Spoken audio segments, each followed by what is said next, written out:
Muling ipinamalas ng mga tauhan ng Santiago City Explosive and Canine Unit ang kanilang kahandaan at dedikasyon sa tungkulin matapos nilang matagumpay na ma-recover ang ilang unexploded explosive ordnance sa bayan ng Jones, Isabela. Ang mabilis na pagtugon ng mga operatiba ay nagpatunay sa patuloy na pagsisikap ng pulisya na tiyakin ang kaligtasan at seguridad ng komunidad laban sa mga posibleng banta. Ang buong detalye ng balita, hatid ni Patrolwoman Richelle Ledesma.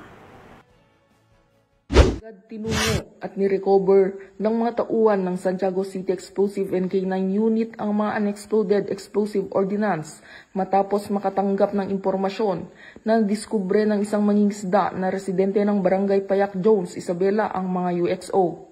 Agad na nagsagawa ng safety procedures ang mga nabanggit na unit at pagkatapos ng mga assessment at inspeksyon ay nakilala ang mga umanong UXO na isang piraso na General Purpose Bomb 250 lbs with fuse and filler corroded at isang General Purpose Bomb 250 lbs walang fuse at filler corroded.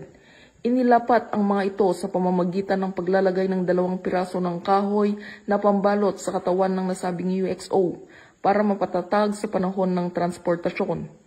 Samantala, patuloy din ang pagsasagawa ng awareness lecture ng Project ABKD o Awareness of Bomb That Kills, Lives, Destroys Properties ang mga unit ng EOD K9 para hikayatin ng publiko na agad ipaalam sa mga kapulisan ang mga ganitong kakaibang mga bagay upang maiwasang may masaktan at agad ma-inspect ng mga otoridad para sa tamang disposisyon at transportasyon.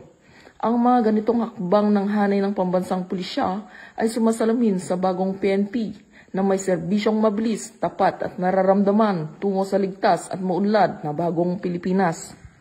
Dito sa Lambak ng Cagayan, ako ang inyong PNN correspondent, Patrolwoman Ledesma, alagad ng batas, taga-taguyod ng Balitang Pulis.